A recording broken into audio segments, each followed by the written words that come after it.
اور فاسق کی زور زبر زیر دستی والی بیعت کے لیے حجت سمجھ لیتے، اور یہ ایک بڑی نظیر یا مثال بن جاتا۔ آپ اگر چاہتے تو مزاحمت سے کام لے لیتے اور ظاہری طور پر یزید کی نقلی بیعت کر لیتے، اس طرح آپ اور آپ کے ساتھیوں کی جانیں بچ جاتی، مگر آپ نے ایمانی غیرت کا مظاہرہ کرتے ہوئے رخصت کے بجائے عزیمت کا راستہ اختیار کرنے کا فیصلہ کیا۔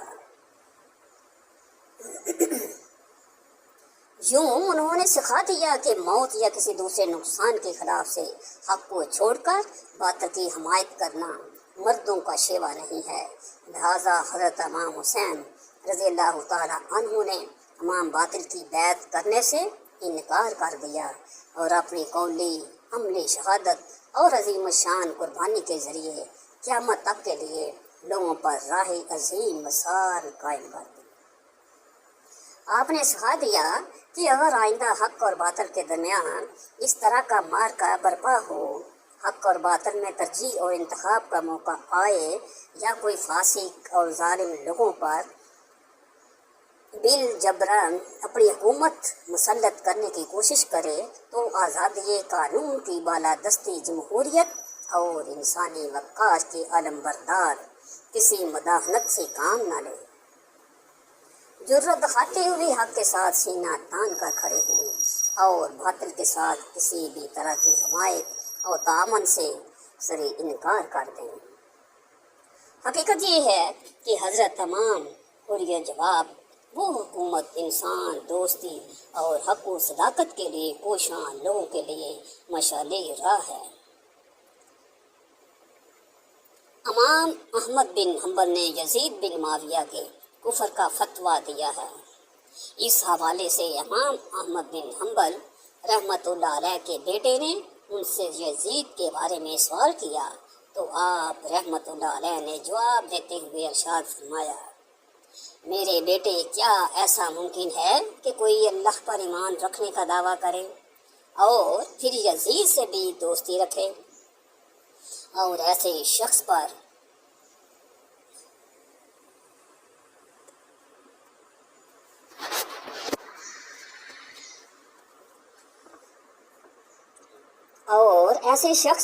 میں احمد بن حنبل لعنت کیوں نہ کروں جس پر قرآن میں اللہ نے خود لعنت کی ہو؟ فرزند نے عرض کیا، قرآن میں کس جگہ اس پر لعنت ہوئی ہے؟ تو انہوں نے جواب دیا کہ اللہ کے اس فرمان میں، پس اے منافقو، تم سے توقع یہی ہے کہ اگر تم پتال سے گریز کر کے بیچ نکلو اور حکومت حاصل کرو تو تم زمین میں فساد ہی برپا کرو گے اور اپنے ان قرابتی رشتوں کو توڑ ڈالو گے جن کے بارے میں اللہ اور اس کے رسول صلی اللہ علیہ وسلم نے مواصلت اور موجود کا حکم دیا ہے۔ یہی وہ لوگ ہیں جن پر اللہ نے لعنت کی ہے اور ان کے کانوں کو بہرا کر دیا ہے اور ان کی آنکھوں کو اندھا کر دیا ہے کہ قتل امام حسین سے بڑھ کر بھی کوئی فساد ہو سکتا تھا۔ یزید کی ابتدائی زندگی اور حالات و واقعات اور اس کی زندگی پر اگر نظر ڈالی جائے تو معلوم ہوتا ہے کہ یہ نوخیز اور الگ قسم کا نوجوان ہے۔ مسلمان گھرانے میں پیدا ہونے کے باوجود اسلام کی اصل روح سے روشناس نہ ہو سکا تھا۔ یہی وجہ ہے کہ وہ اسلام اور اسلامی تعلیمات سے یکسر بازی تھا اور دینداری سے ہٹ کر اگر انسانی اقدار و قوانین کی بات کی جائے تو اس نے ان کو بھی پامال کرنے میں کوئی کسر نہ چھوڑی تھی۔ یعنی وہ علانیہ اپنی ماں، بہن، بیٹیوں تک کو چوٹ کا نشانہ بنانا اور ان کے ساتھ نکاح کو جائز قرار دیتا تھا۔ بیان کیا جاتا ہے کہ حضرت عبداللہ بن حنظلہ رضی اللہ تعالی عنہ مدینے کے ان بزرگوں یعنی سرداروں میں سے تھے اور آپ اس وفد کا حصہ تھے جو اہل مدینہ کی طرف سے یزید کی حالات معلوم کرنے کے لیے یزید کے پاس گئے تھے۔ آپ کے ساتھ آپ کے 8 بیٹے بھی تھے۔ وہاں سے واپسی پر یزید نے آپ کو بطور خوش آمد 1,00,000 درہم دیے اور آپ کے بیٹوں میں سے ہر ایک کو 10,000 درہم دیے۔ اس کے علاوہ انہیں سواریاں اور خلطیں بھی دیں۔ جب حضرت عبداللہ مدینہ منورہ پہنچے تو لوگ پوچھنے لگے کہ بتائیں وہاں کی کیا خبر ہے، آپ نے یزید کو کیسا پایا؟ آپ نے فرمایا میں ایک ایسے شخص کے پاس سے آ رہا ہوں، اگر میرے ان بیٹوں کے علاوہ کوئی بھی میرا ساتھ نہ دے تو میں پھر بھی اس سے ضرور جنگ کروں گا۔ لوگوں نے کہا کہ ہم نے تو سنا ہے کہ اس نے آپ کی خوب عزت اور توقیر کی اور آپ کو کچھ معلوم متاع سے بھی نوازا۔ آپ نے فرمایا ہاں یہ تو اس نے کیا، اور یہ سب کچھ میں نے اس لیے قبول کیا کہ اس کے ساتھ میں اس کے خلاف تقویت حاصل کروں گا۔ یہ سن کر لوگ بھڑک اٹھے اور آپ کے ہاتھ پر بیعت کر لی۔ ایک زمانے میں اہل مدینہ نے بنو امیہ کو مدینہ منورہ سے نکال دیا اور علانیہ یزید کی برائی بیان کرنے لگے۔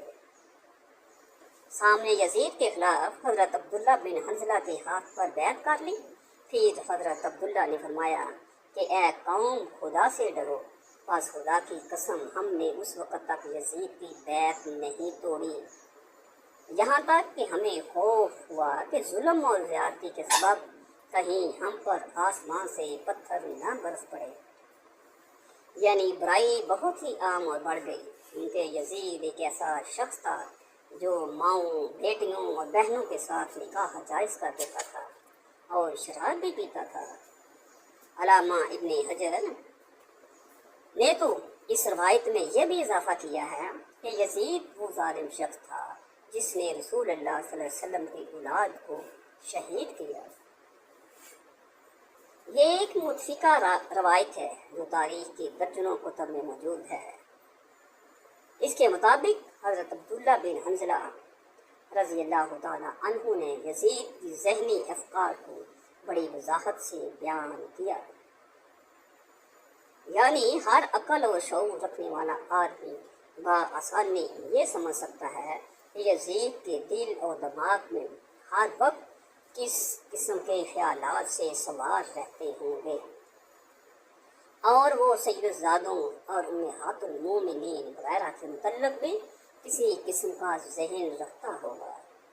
چنانچہ ایک مرتبہ تو اس نے وہ غلیظ حرکت کر ڈالے کہ جس کا معاذ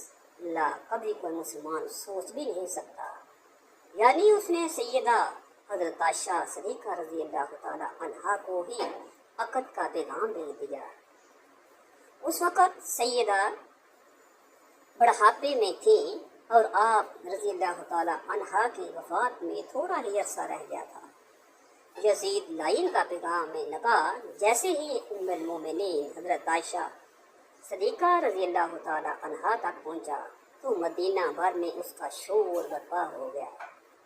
تمام کابرین اسلام نے قرآن مقدس سے نص سر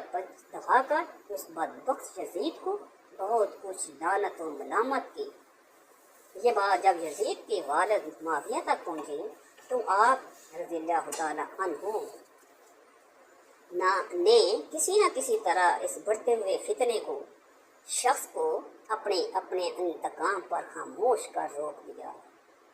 اور ہرا دیا، یعنی معاملے کو توڑ دیے بغیر ہی ہر کسی کو خاموش کروا دیا۔ اس واقعے کا ذکر شاہ عبدالحق رحمۃ اللہ علیہ نے اپنے مشہور زمانہ کتاب مدارج النبوت میں اس مقام پر کیا ہے کہ یزید کے جوان مرنے کی وجہ لکھی ہے۔ آپ لکھتے ہیں ایک تو یہی ہے کہ اس بدبخت نے حضرت عائشہ سے عقد کی کوشش کی، اور دوسرے یہ کہ اس نے حضرت امام حسین کا خون ناحق بہایا۔ خداوند عالم امہات المومنین کو رسول اللہ صلی اللہ علیہ وسلم کی تعظیم و تکریم کے لیے امت پر حرام کر دیا ہے، اس لیے یہ عورتیں جنت میں بھی پیغمبر خدا کی زوجیت میں ہوں گی۔ چنانچہ ایک کتاب میں ہے کہ ایک دفعہ طلحہ بن عبداللہ نے کہا تھا کہ پیغمبر خدا کی وفات کے بعد میں بھی حضرت عائشہ صدیقہ رضی اللہ تعالیٰ عنہا سے نکاح کروں گا۔ چنانچہ طلحہ کے اس ارادے پر اللہ تعالیٰ نے قرآن مقدسہ کی وہ آیت نازل فرمائی جن میں کہ ازواج رسول صلی اللہ علیہ وسلم سے نکاح سے منع فرما دیا گیا۔ بعض کتب میں یہ بھی لکھا ہے کہ یزید ملعون نے بھی ام المومنین حضرت عائشہ سے فقط کی خواستگاری کی تھی، تب لوگوں نے اسے یہ آیت پڑھ کر سنائی اور وہ رک گیا۔ یہ غلیظ حرکت کس بنا پر تھی کہ وہ لوگ جو یزید کو صالحین امت میں کھڑا کرنے کی کوشش کرتے تھے اور حافظ قرآن قاری یہ حدیث ثابت کرنے کی کوشش کرتے ہیں، تو وہ ذرا ہوش کے ناخن لے، کیونکہ اگر وہ یزید ملعون قرآن مقدس کے احکامات پر ایمان لاتا تو اس کی آنکھوں میں جناب رسول اللہ صلی اللہ علیہ وسلم کی عزت و توقیر ہوئی، اور وہ کبھی بھی ایسی ناشائستہ حرکت کرنے کی جرت کرتا۔ اللہ تعالیٰ نے ہمیں حضور نبی کریم صلی اللہ علیہ وسلم کی پاک آل سے